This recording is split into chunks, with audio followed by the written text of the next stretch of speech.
Hello, viewers, and welcome to Africa and Beyond Television Network. Something very important which we need to talk about at this point in time. Who invited sanctions on Zimbabwe? For a very long time, we have heard about propaganda that it was Morgan Tsvangirai, it was the opposition, it was Nelson Chamisa, this and that. Those are the stories. But Rutendo Matinyarare, ZANU-PF Murakashi, and sympathizer right here points directly at Emerson Mnangagwa, points directly at Robert Mugabe as the sole people who invited sanctions over Zimbabwe. Why?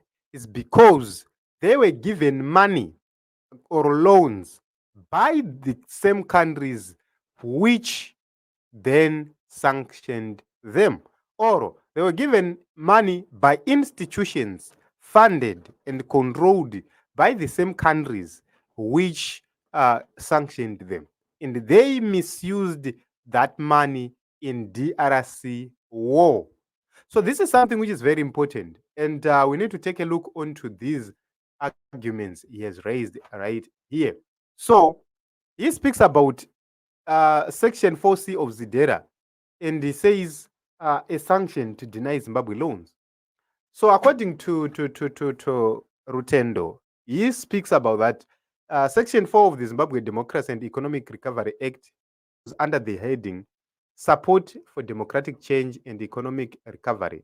And he says this heading serves as a explanation or background given by Congress to provide context for requesting the US president in Section 6.3 uses executive orders to sanction Zimbabwe who violate human rights.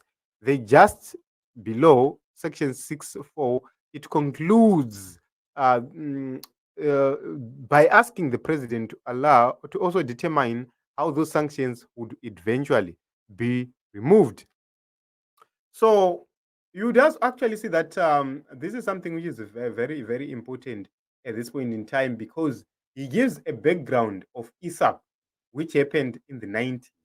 And he says that Zimbabwe then requested loans from multilateral lending institutions. And in response, the financial institutions required Zimbabwe to undertake Economic Structural Adjustment Program, ISAP, in exchange for loans. So if you look at these loans, they were approved by the lenders, but they had some measures. They had some rules which were supposed to accompany them.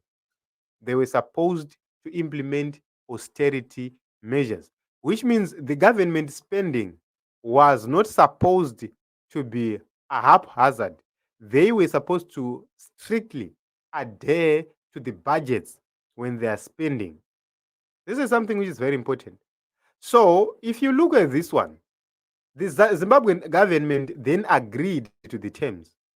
And the Congress of the United States of America then alleged that the Zimbabwean government used the monies they got from these institutions or financial institutions to fund the DR Congo war.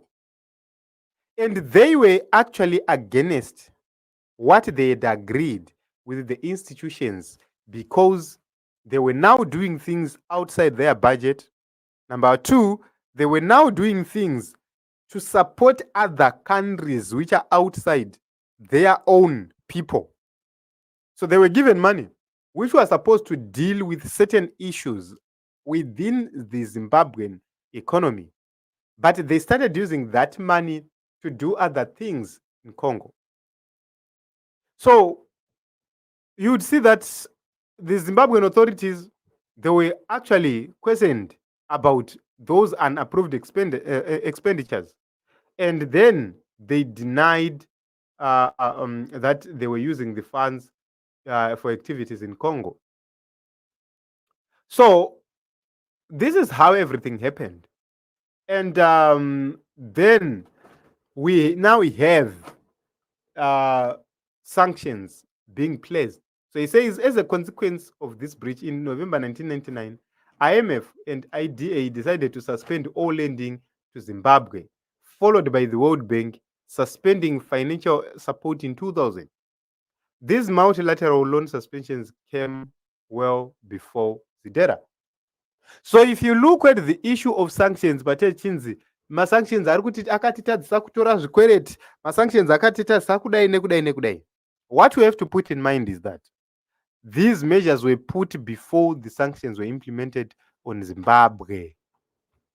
Saka hasi masanctions chakatadzisa inyaya yekuti you enter into agreement with other countries or with multilateral institutions controlled by other countries, then iwewe pachako you run away from that agreement which you signed to. So no matter the argument by Rutendo right here about how political it might be, the fact is that Emerson Mnangagwa, Robert Mugabe were in charge of the economy then, were in charge of the DRC war then, and they know what really happened. They know what really transpired there, which caused these institutions not to fund or not to lend Zimbabwe money anymore. Zimbabwe, if you revisit the Rhodesian era, it depended mostly on agriculture and mining because Ian Smith could not get funding easily. So when this government came, they started lining up their pockets. Instead of them working to make sure that they deliver, they were lining up their pockets. So in 2000, Zimbabwe stopped repaying its loans. And because of that, this is the reason why these institutions removed Zimbabwe or blacklisted Zimbabwe. So never be told about these issues to say, yeah, sanctions this, sanctions that. Vanhu ava vari incompetent. Vanhu ava havana chavanoziva or chavanogona. Vanhu ava havatorina willingness to just bring change right here in Zimbabwe.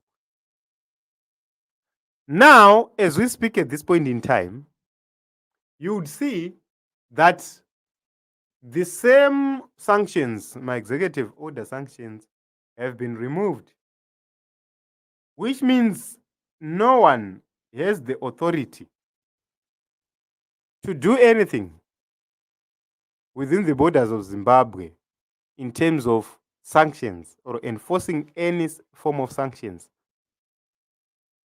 But we are still being told, sanctions this, sanctions that. Why? It's because we are dealing with crooks. So, isu tiri kuti chi? Tiri kuti vanhu ava ngavarege kutipedzera nguva.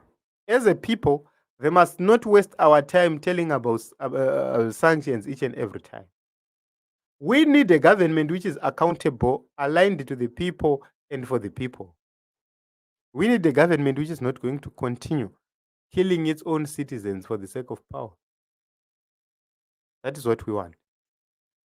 So very interesting discussions happening, and these ZANU-PF charlatans, they are actually doing their best to expose their masters.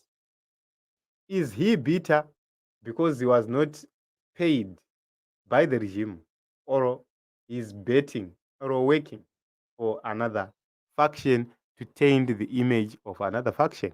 Very interesting moments ahead, and we have to know that as we continue to move forward, a lot will continue to trickle in to expose this charlatan regime. Very interesting moments ahead.